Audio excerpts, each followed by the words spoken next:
I'm Kim Hoggard, non-resident fellow at the U.S. Studies Center. Today was the opening day of the Republican National Convention in North Carolina. And there couldn't have been a sharper contrast to what we saw last week with the Democrats. They were completely different versions and visions of America, and they both portrayed each other darkly. The cultural war is at a tipping point, and it's clear that the lines have been drawn, and the depictions that each of them have for one another are extremely negative. The Republicans depict the Democrats as communists and socialists.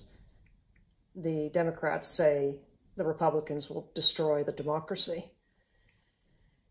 First up, what we didn't hear was about the loss of life in America with the pandemic. The president certainly tried to put his case for what he has done, but he glossed over the terrible position in which the United States is in. Kicking off the convention with the speeches and the roll call, and the president early on, is completely untraditional, but this is an untraditional election year.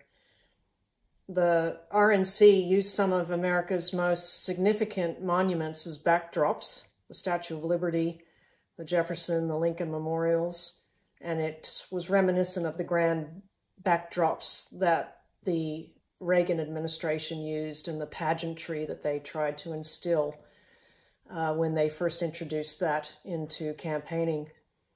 But this time, President Trump acted as the executive producer, and for the first time, we saw the White House portrayed in a convention. He used the East Room and the diplomatic reception room to portray ordinary workers standing, affirming their commander-in-chief's great abilities, whether it was in addressing the pandemic or rescuing Americans from foreign jails. And today's theme, the Land of Promise, outlined what the Trump Republican Party would deliver in 2020, and also illustrated why it squeaked out a win in 2016. And that is that social issues have really taken center stage in the Grand Old Party platform. And it was interesting that the Republicans chose not to introduce a platform in this convention, just resubmitting the old one from 4 years ago. The Grand Old Party that used to stand for free trade and free markets, deficit reduction and global alliances and strong defense and national security, was really replaced by social issues where religion, school choice, gun rights, standing for the flag, protecting suburbs from multi-dwelling housing, closing the borders, having conservative justices, and nativism were all at the forefront. This is what conservative Americans have been wanting since Ronald Reagan and felt have not been delivered. But Trump, they believe, is their savior. The first night of the Republican speeches repeated many of the grievances that Trump himself have felt and his Republican Party have felt, that he deserved more recognition for. And that's what led into a lot of today's attacks on bureaucrats, on the fake news media. And I think this helps to feed the conspiracy theorists in the United States. They'd like to see him get more credit and recognition for things that he has done, such as criminal justice reform and getting out of endless wars and making foreign governments pay for their share of their defense.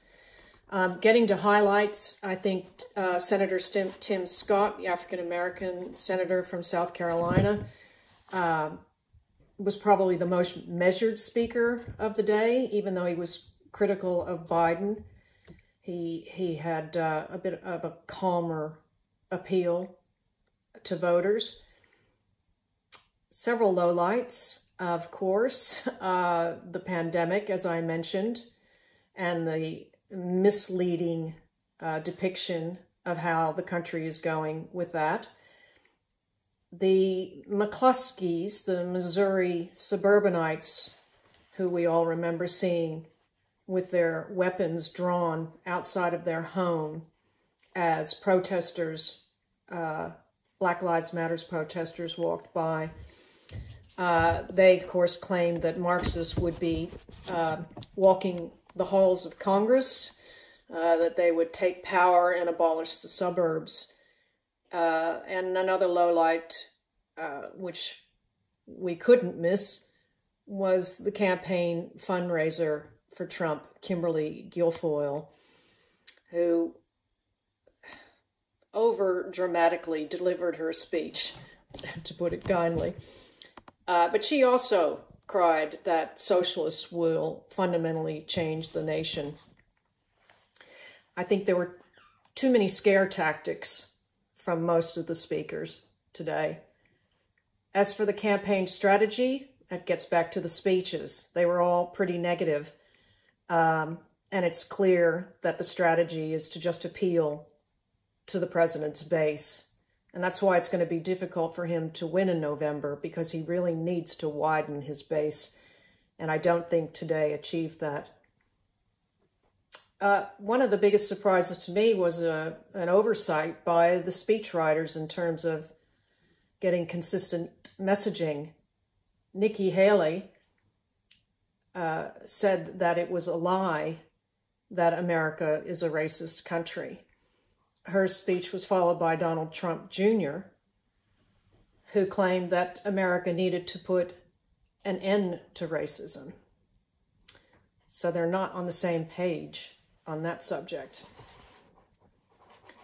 And I suppose the surprising element is that Donald Trump Jr. is the one that recognizes that there is racism in America. As for rising stars, I'd have to go back to Senator Tim Scott, who closed the night and, as I said, delivered a more measured speech. But he does look to have a future in politics and maybe a run for higher office. As for implications for Australia, I think it's clear that the culture war in America is reaching a fever pitch with the economic effects of the pandemic, the protests and civil unrest, and the heat of the politics, and also the questions raised about the legitimacy of the upcoming election and safe and secure access to voting. It is a very dangerous and concerning time in America. I think Australia should heed the warnings on how dangerous it is to pursue a divide and conquer political strategy. Voters want to see civil discourse from their politicians. They want to see them working together to solve difficult problems, and steering clear of social and religious divides would probably be wise in this difficult year. That's my take on the first day.